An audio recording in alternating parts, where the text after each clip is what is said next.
is 1962. A manager, known as Brian Epstein, stumbles into a club known as the Cavern, where a group known as the Beatles were set to perform at a lunchtime concert. Immediately, Epstein was fascinated, and a month later, he became their manager. And then a year later, they were right at EMI Studios recording their first album, which would be called Please Please Me. Yup, it all starts here. Now, the album was recorded in a single day and mostly consisted of songs that the Beatles played live, which was because of time constraints. Gee, I wonder why. Now, this album has received a ton of praise from magazines like the Rolling Stone, who said it was the 39th greatest album of all time. Now, if that's not a high enough spot to convince you to take a listen to this album, how about the fact that it's only the Beatles' first album itself? I'm certainly intrigued, so let's not waste any more time. Let's get right to it. How could I dance with another? Oh, and I saw her standing there. Our first track is I Saw Her Standing There, and I'm sure many die-hard Beatles fans just sink into their seats when they hear the 1, 2, 3, 4 at the beginning of the song. For a first track, you can't ask for any better of an introduction than this. This song wastes no time in pumping you up and just getting right into things. Paul McCartney, who sings lead on this, is really fantastic vocally, and his performance here still holds up 13 albums and over 200 songs later. What's so impressive about this song is that timeless feel to it. You can just hear that chemistry that the Beatles have through this track. George Harrison's guitar solo is great and keeps the pace of this going, and speaking of pace, Ringo Starr pretty much leads the way in that regard. Not only is this song good, it's fantastic.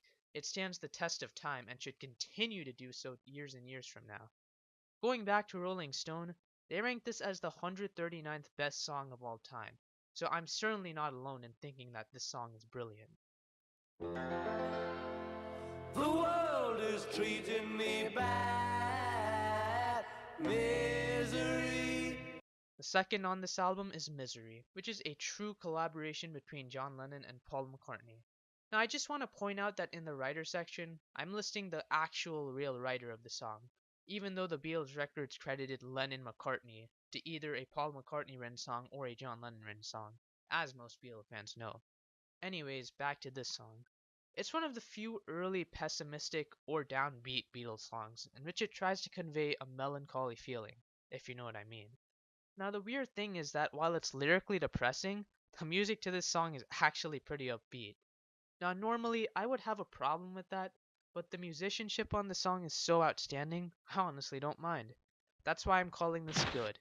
The Beatles got away with a lot of stuff that most artists could not pull off, and this is a prime example. What really makes this song stand out to me, though, is that piano melody by their producer George Martin.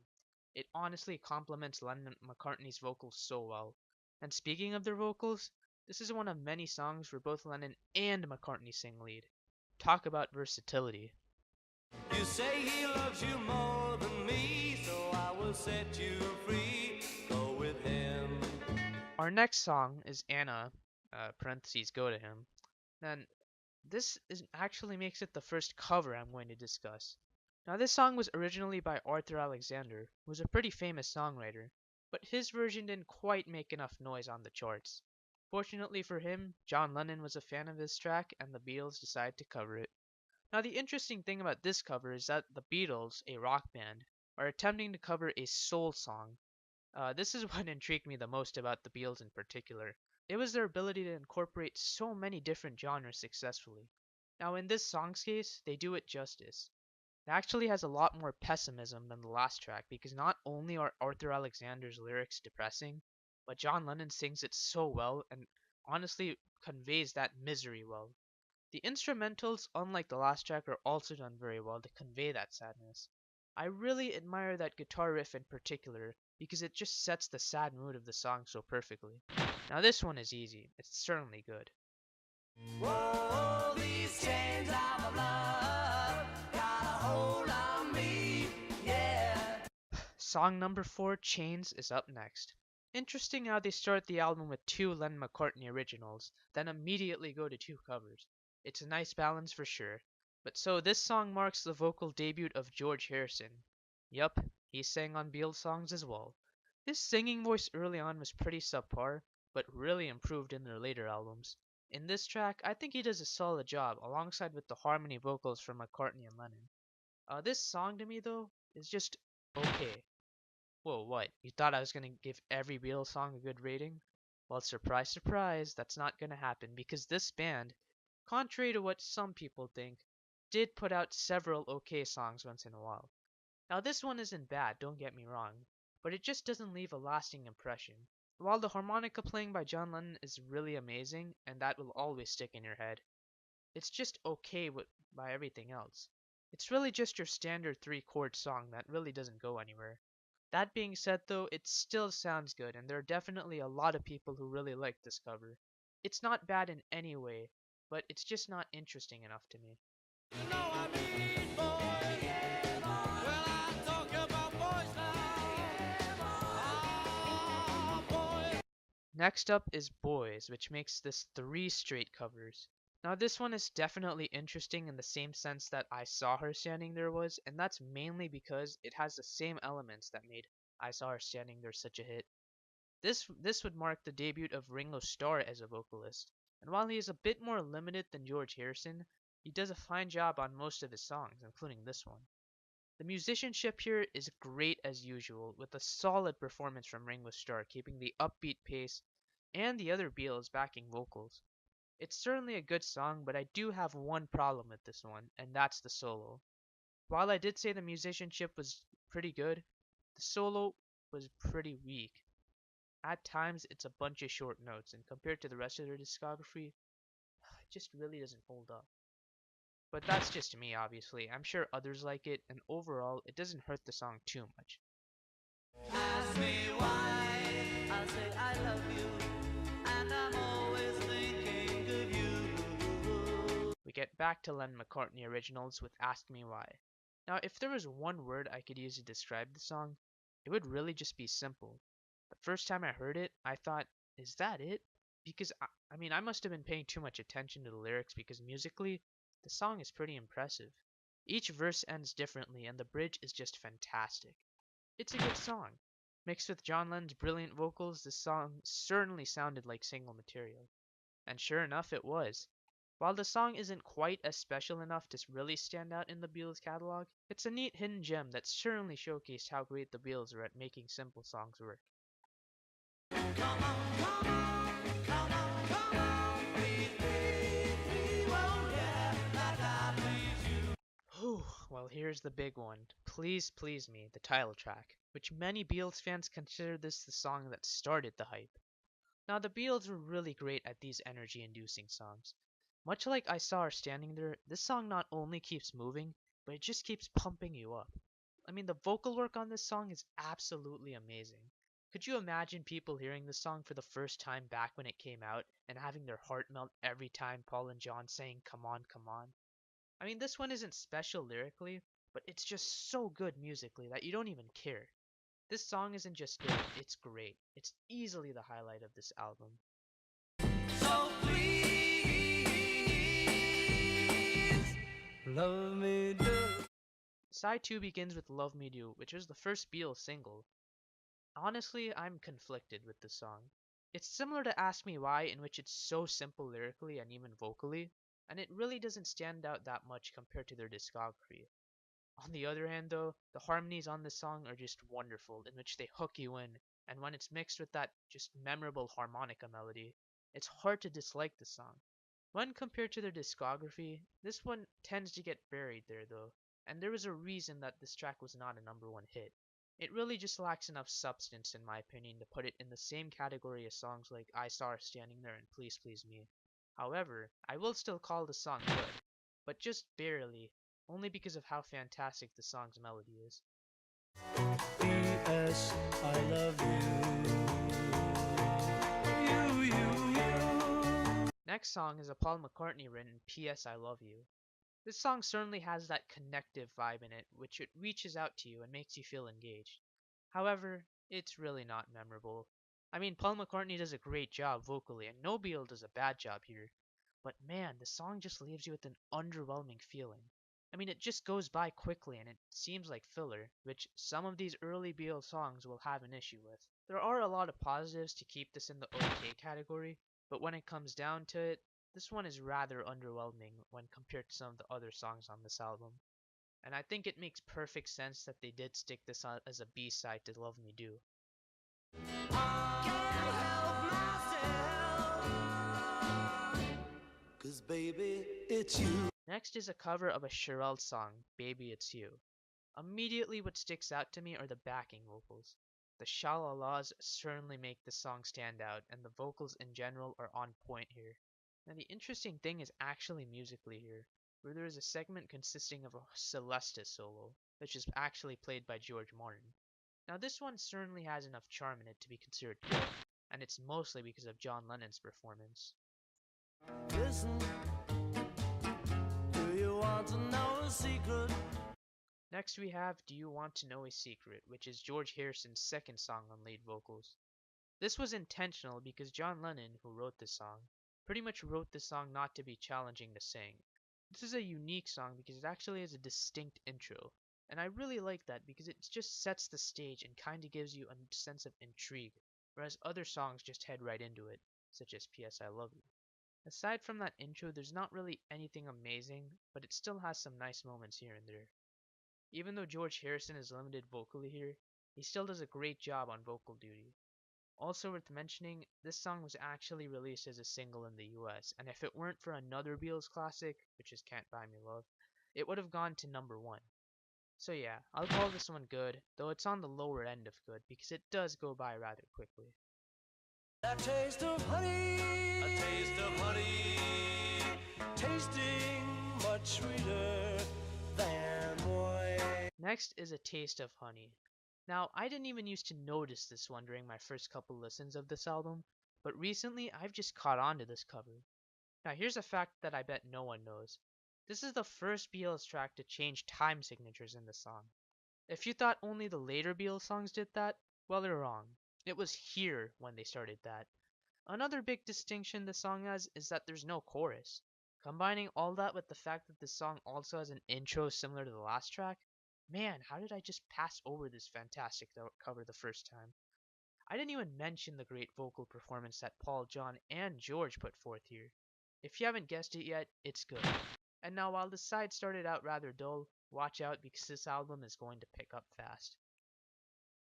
There's a place where I can go.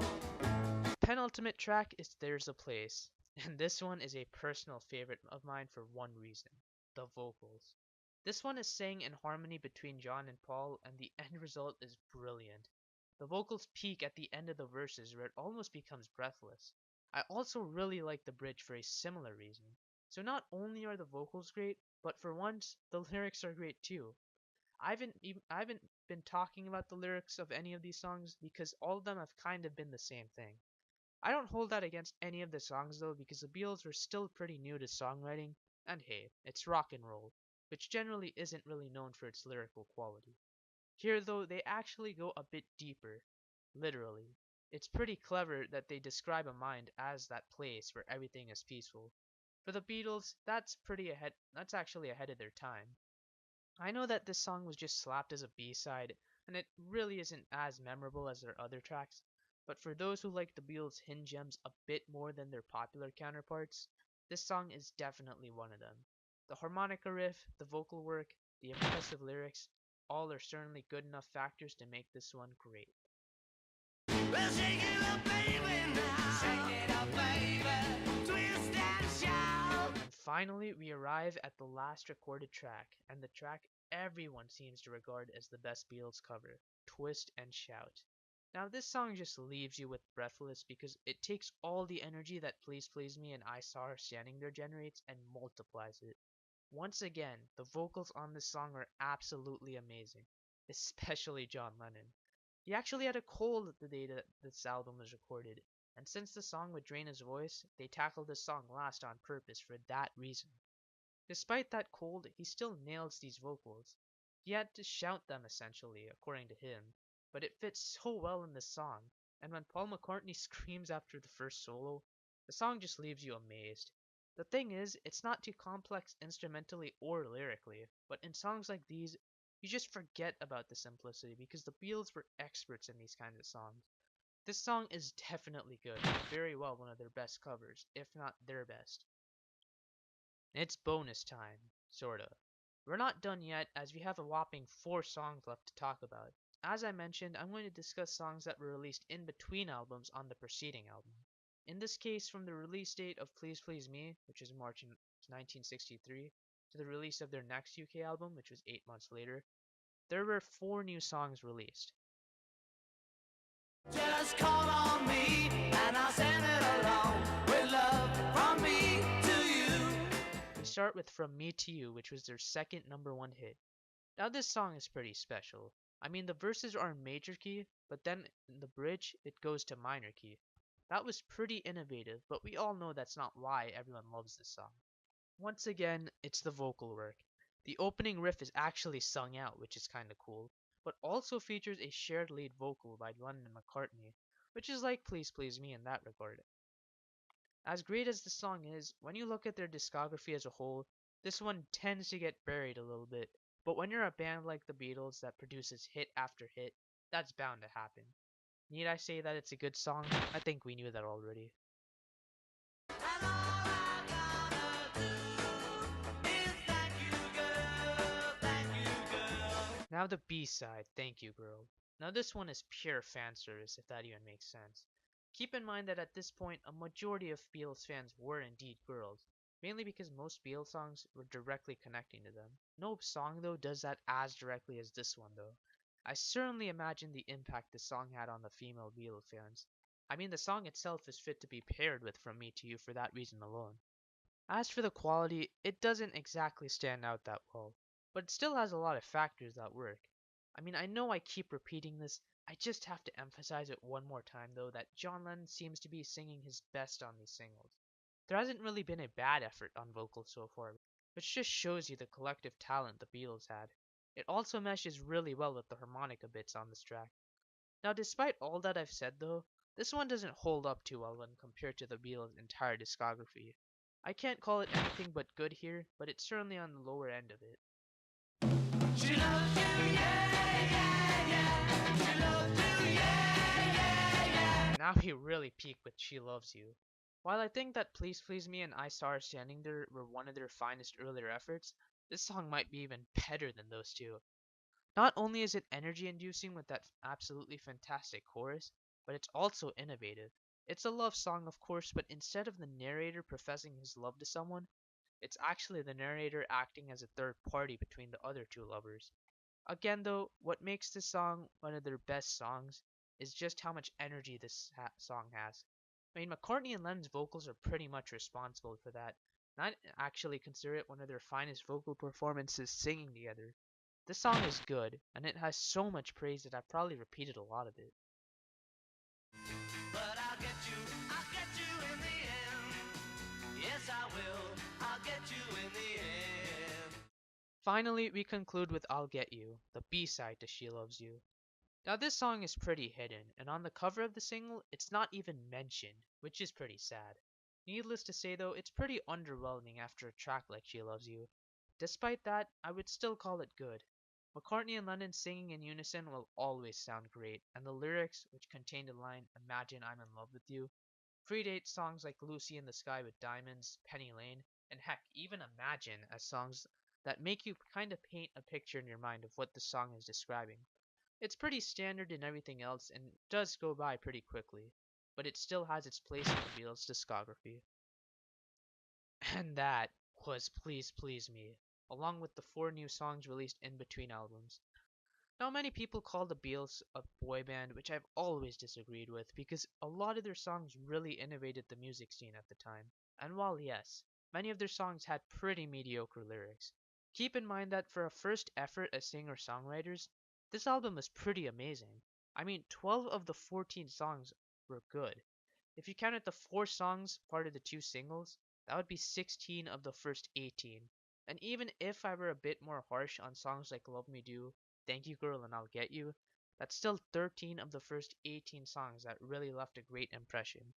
Now that is pretty good for a band that had to play so many gigs across many places just to get a recording session and a contract. I know this album had a small rough patch in the start of side 2, but it picked itself back up so quickly and still managed to end with a bang. So now where does this album rank among the rest of their work? Right. This is the only album I've reviewed so far, so I can't quite rank them yet. I can though show you how I'd rank the songs we reviewed so far here. Right now I'd put She Loves You as the best, but obviously with 12 albums and about 200 songs to talk about, I'm thinking this could change. Let's now get into some key observations I noticed on this album. First off, John Lennon's voice. I mentioned several times that he had a cold during the album sessions, but the fact that he still had several great performances shows so much about his talent level as a singer, especially on Twist and Shout. I mean, I cannot stress enough how cold-blooded that performance was. His vocals in that song are almost the reason why it's one of their best covers. Hopefully this album showed casual viewers how good of a singer John Lennon is. He does tend to get overshadowed by Paul McCartney vocal-wise, but this album was certainly his to showcase his talents. Second, George Martin's impact here was huge. Now, Beatle fans like to have this debate about who the fifth Beatle was during their career, and many tend to say Brian Epstein, their manager, but I would actually say George Martin was, from a musical standpoint at least. He not only contributed to some songs by actually playing on them, like in Misery and Baby It's You, but also gave the Beatles several key tips. Please Please Me, the song we all know and love, was actually way slower. If George Martin had stepped in and told them to make it faster, who knows what it would sound like, and more importantly, what it would have done to their career. Because remember, Please Please Me was their first number one song. If it had been slower, kind of like Love Me Do, chances are it would not have reached number one. I'll keep letting you guys know what his contributions were on each album, just to give you an idea of how important he was to their success. The last observation I want to make are the 6 covers. The Beatles only had 8 original tracks on this album, and spoiler alert, on their next album as well. The reason there were so many covers was because they were part of the Beatles' live repertoire when they played in clubs like the Cavern. Only one of the covers, though, was mediocre, while the other 5 were pretty solid. Get used to Beatles albums having covers, by the way, because the next album and the 2 albums before Rubber Soul all have covers in them. If you watch the Queen video, they had no covers in any of their albums, unless you count the British national anthem, On a Night at the Opera. So when I started this process, I was baffled. Obviously, though, Beatles covers are pretty good, so I'm not complaining. And that should wrap things up here. Thank you all so much for watching, and be sure to join me next time when we tackle on their second album with the Beatles.